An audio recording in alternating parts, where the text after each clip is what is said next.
Hello everyone, welcome back to my little corner of the internet. I thought I would do another revisiting game, and I thought I'd revisit Memoir 44. This is, I think, a really good game. I'll just put that out there. So this isn't like a review, just want to go over, talk about what I remember. I haven't played this in years. And this was actually a game my wife got me. And I'd say she probably got this for me 4 years ago, maybe like four years ago. I didn't really start doing a whole lot of wargaming until about 2013. When I was a kid and in high school, I had picked up a couple games, Avalon Hill. I even bought Advanced Squad Leader when I was a kid. It was fairly affordable apparently at the time, back in like 1991. So that was probably by then, first edition rules. I just remember buying a binder, and then I was disappointed to find out it had no counters or anything. I was a kid, I didn't know that it was a separate rule book and system. Then I went into the Army, and life goes by.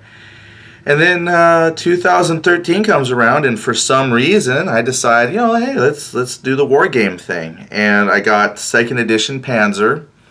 And then I think after that I got Combat Commander, I believe. And thoroughly enjoyed those. And for some reason, this game flew onto my wife's radar for me, and she got this. I think this was a birthday present, so I'm never going to part with it. This is special. But yeah, here it is.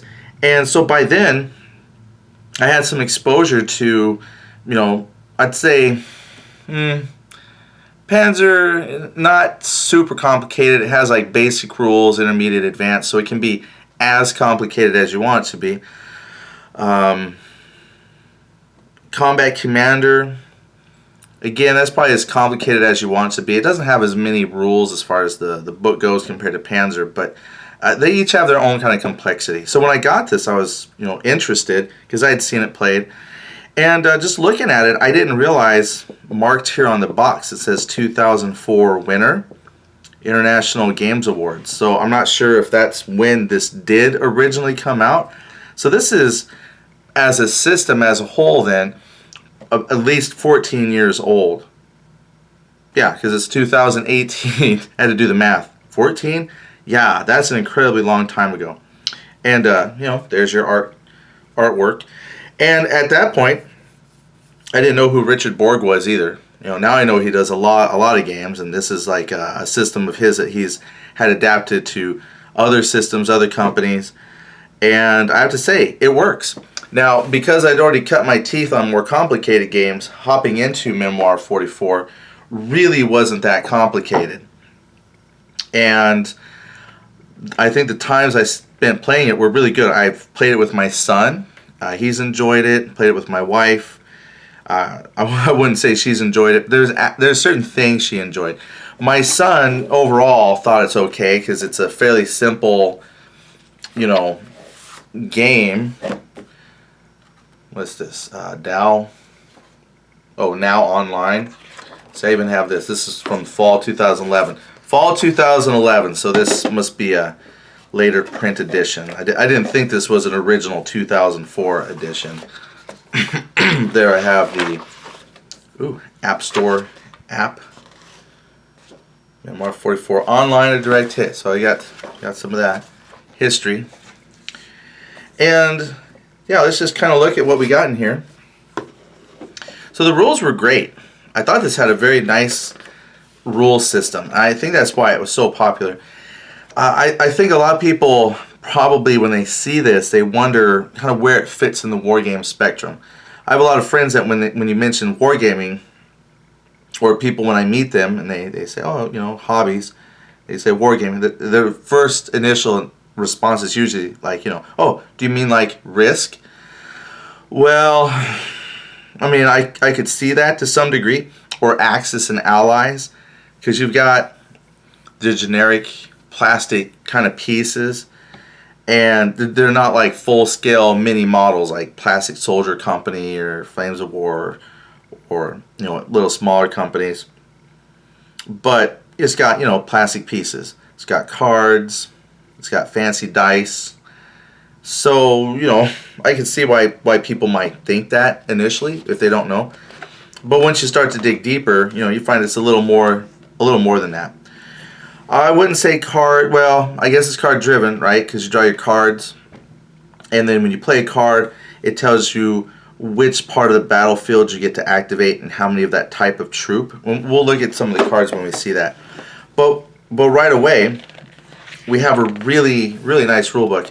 I don't think I had any problem reading this game, reading these rules, and figuring out how to play in a way that worked. I don't think I had a problem at all.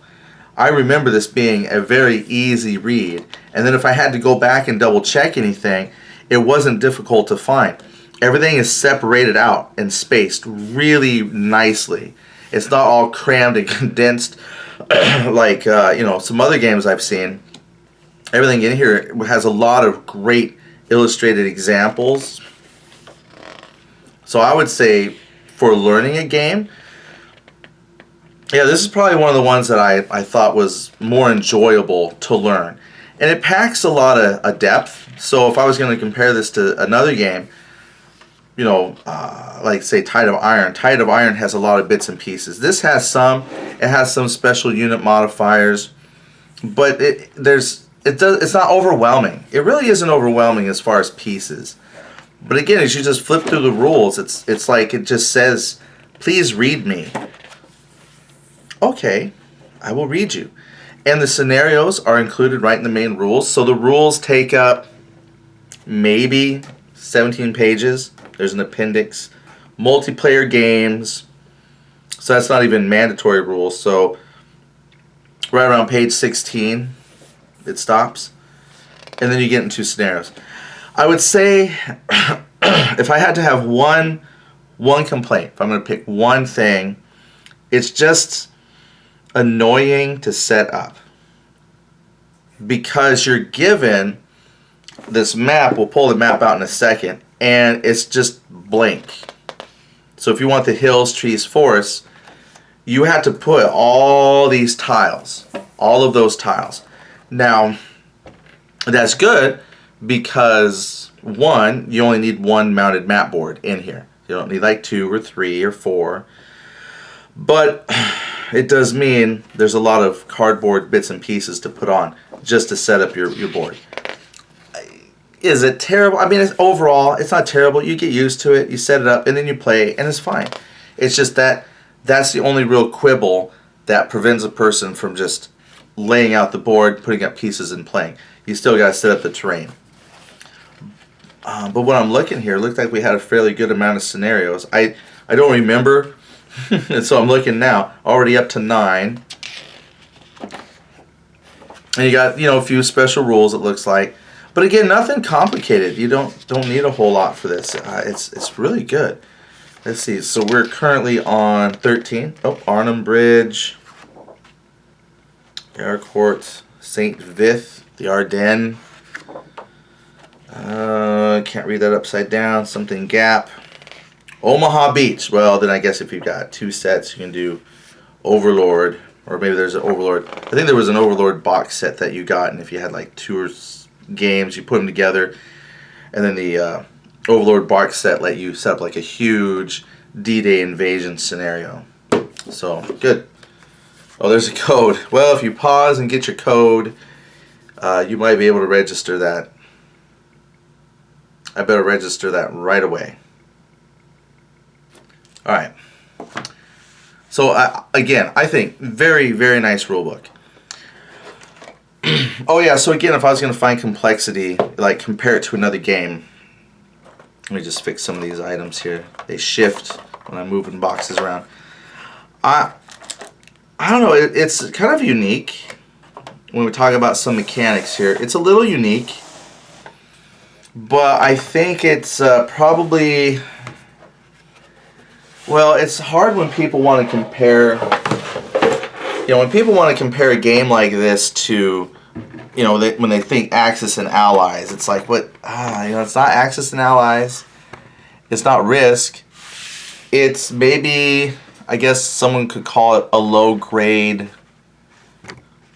strategy war game, tactical, And actually, now that I think about it, I don't even remember if these were just squads or if these are platoons. They give you 3 tanks when you put together, so I think it's probably like platoon. But to play the game was just always really, really simple. Now there's probably rules I don't remember exactly, so I'm not trying to teach you how to play the game, but just kind of remembering here. I got my cards. There's the dice. And, you know, here's some sample things that you could set up.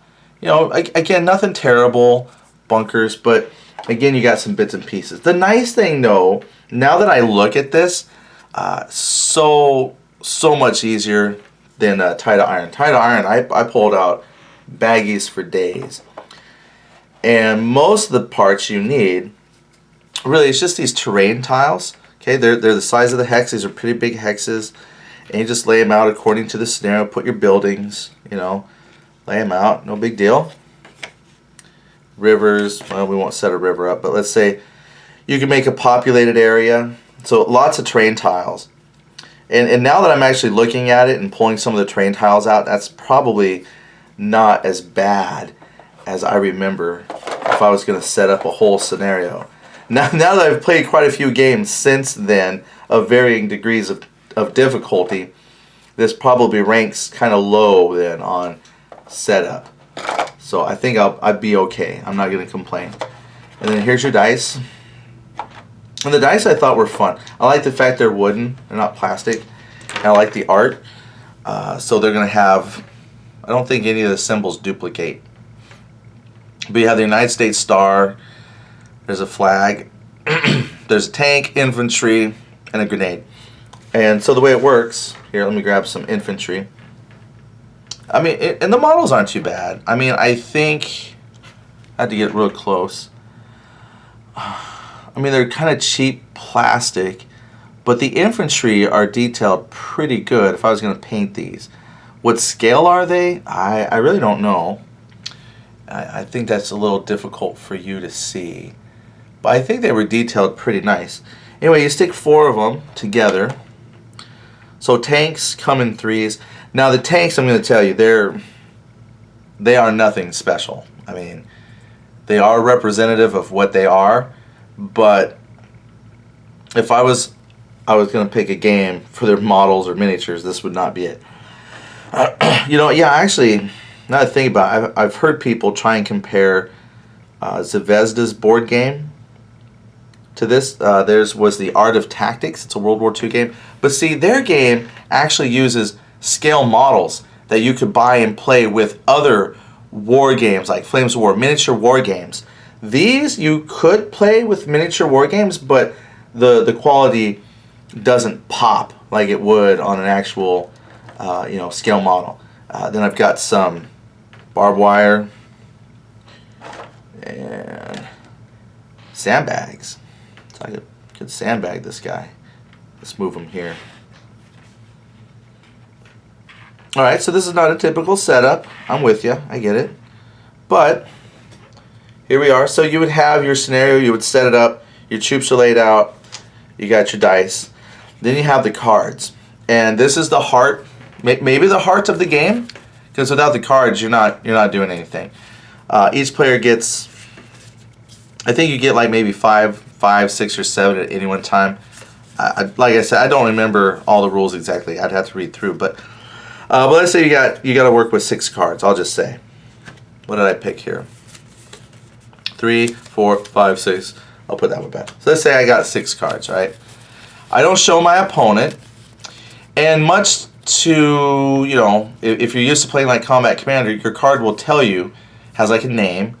Now, I said Combat Commander because Combat Commander, you also have to have a card in order to activate or use troops. Their system is a little more complicated than this. This is actually a very nice, simple system. It gives you fog of war, it gives you some bonuses, and it kind of keeps you and to some degree your opponent guessing. But it's a very nice order system. I actually find that this is probably better to stomach than Combat Commander. Combat Commander is a great game. Don't get me wrong. I'm trying to get my hands on a copy of Great War Commander because I love this system. I really do. But some people are very infuriated by the randomness of the cards. These are random, but they are so much more forgiving to play with. So when you have the cards, you got them, it has little card holders I'm actually using with another game right now. But they can be placed up so you see all your orders laid out at once. Your opponent can't see what you're going to do. And then you would look at the board. The board is divided into 3 sections. So basically it's like a left, center, right. You know, my right flank, my left flank, center flank, I guess. And you would look and see where you have troops. I set this group of troops up on my right flank. Okay, kind of opposite the camera here. And I'm going to look, and basically it'll say at the top, like for example, this says probe. Issue an order to 2 units in the center. And so that's it. You're not limited to, does that mean they can only fire or only move? It just says you activate, and then they can fire or move. And then down is a picture showing you where in those 3 sections you're activating. So if you don't read the text, you can still see the picture. So I'm looking through. Here we go. So I find one that says probe and 2 on my right flank. Make sure it says, yep.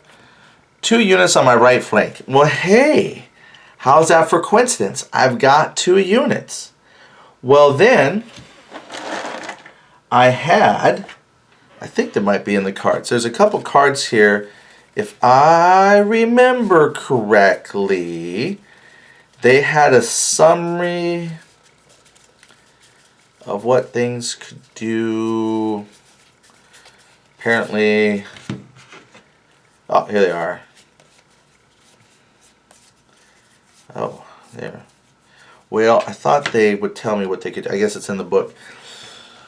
But I do have here on the cards, this is nice, a lot of cards explaining the terrain. So you don't have to have the book out all the time. So if I knew I had removable obstacles, I got sandbags and wire. Oh, look, sandbags and wire are on one card. So I can just keep that card out, and I would know what to do with it. Here it is. I thought we had one. Standard units.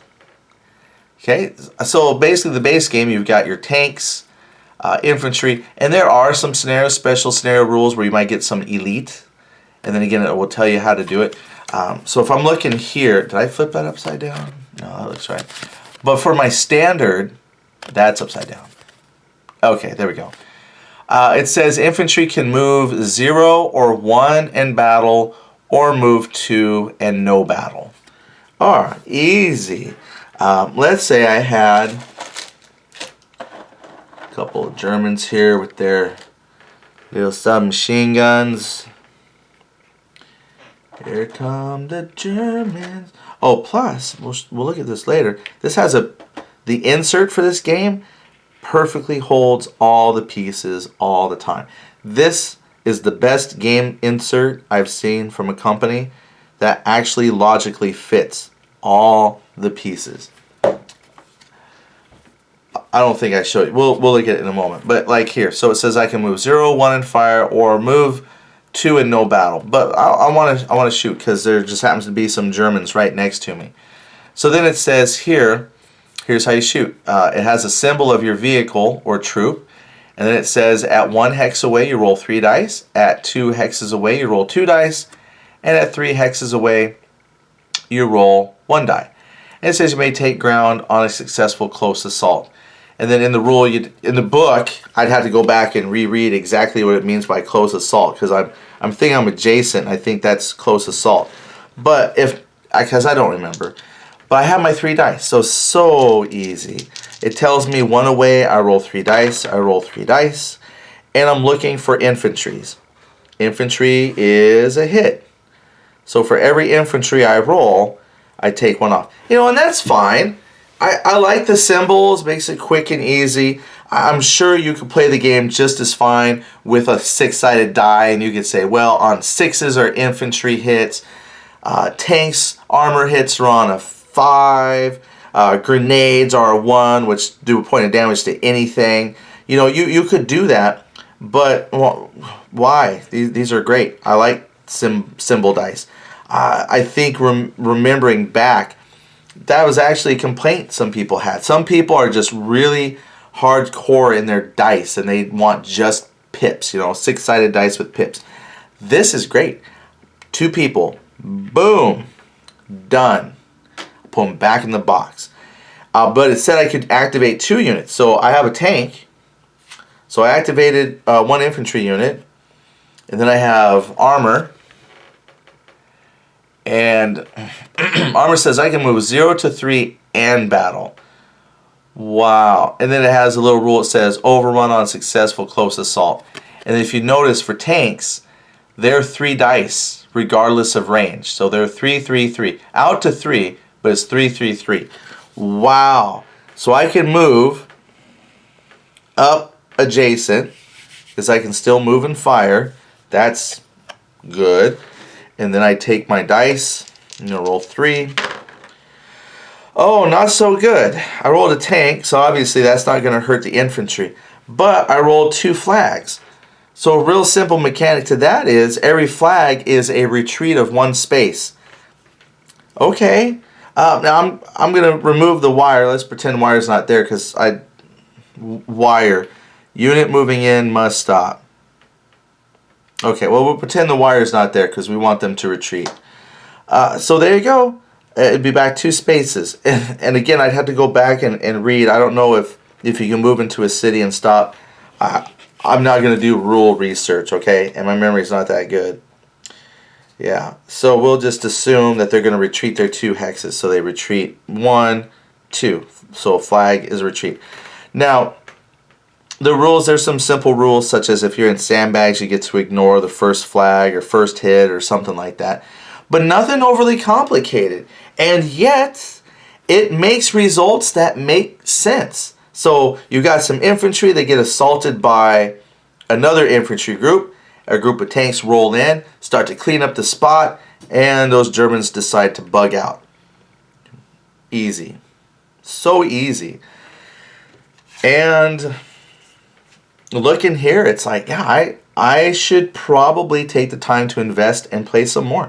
Because it's actually a really kind of relaxing game.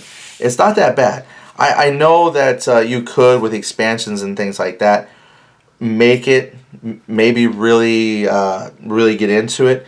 My wife got me later because I was really into the East Front at the time. She did buy me one expansion.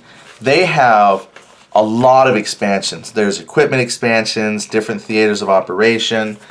So this is just one expansion.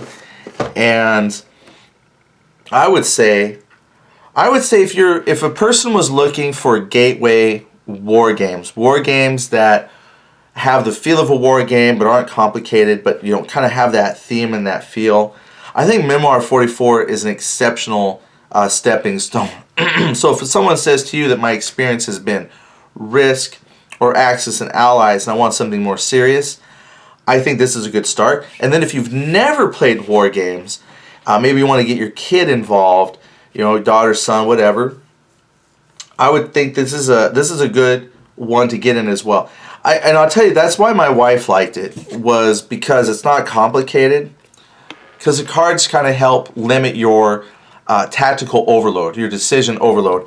Because in a traditional game, if I had units just all over the board, I might be hard pressed to really think about how to coordinate the movement of all of them. You still have to some degree. You have to really think about, do I keep pressing on one flank or do I spread around my actions? But at least you're focusing your action and decisions on a few units at a time and not the whole board. So I think it's a really, really good game for new players. And then if you're still thinking of, where's the complexity, I would say it's right below Conflict of Heroes. And I mean that in a good way. I love Conflict of Heroes. I like most of the war games I have. I really do. Conflict of Heroes is no miniatures. Okay, so I know someone might say, well, that's not a fair comparison. It's not a miniature game. But it still has that nice feel of rules that are fairly easy to read, good examples. It just feels like a nice step up, is what I should say. So I would say if you had Axis and Allies and Risk as your starting point, which for some reason that's where a lot of people start, and I'd say jump up to Memoir 44. Then, when you're ready to step up from Memoir 44, because maybe you say, I like this, but I want to expand into more complicated, then I would say move right into Conflict of Heroes, and you would do just fine.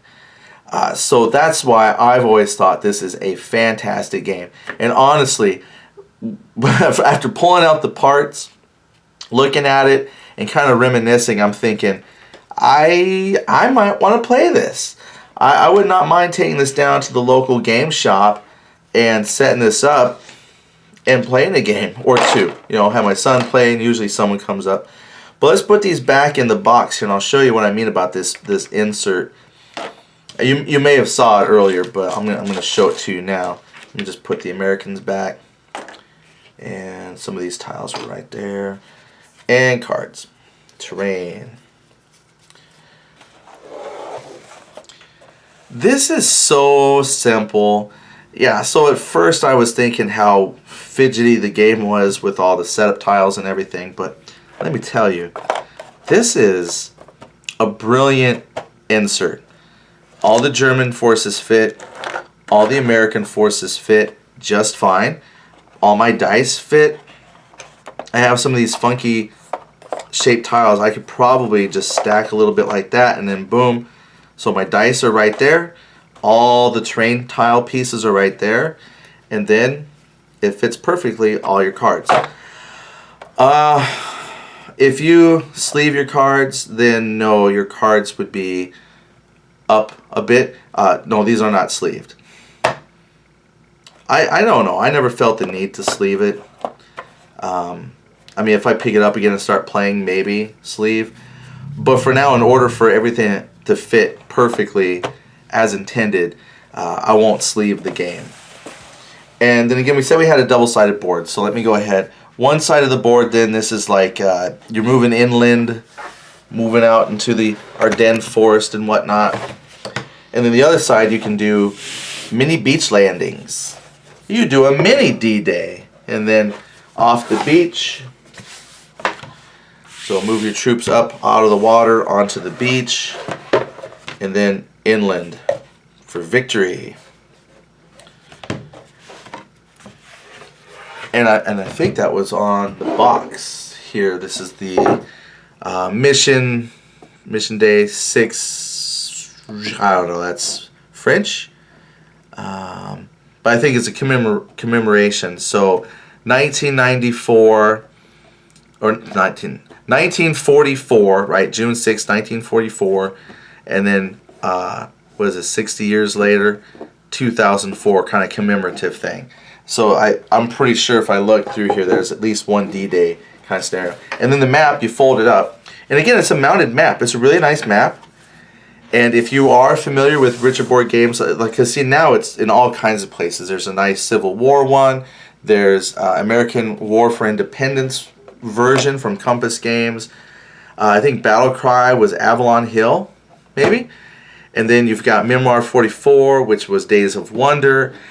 They also put a version of the rules in a game I wanted to get but missed out on, which was Zvezda's Samurai Battles game. I really wanted that. Then this is also in, I think the American War for Independence was at Compass Games. And Napoleonics. Commands and Colors Ancients, Commands and Colors Napoleonics, I think that entire line is from GMT Games,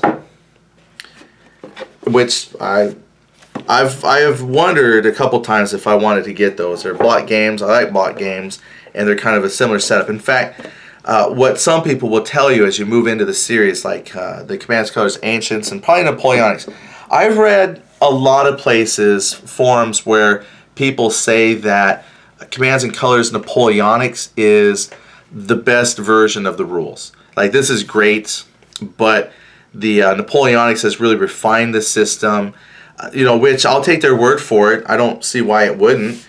I'd like to get it and try that for myself. But what we have in here in this box, I don't think you'll go wrong if you want to give this a shot for yourself. So Go ahead and leave some comments, and thank you for watching. Talk to you later. Bye.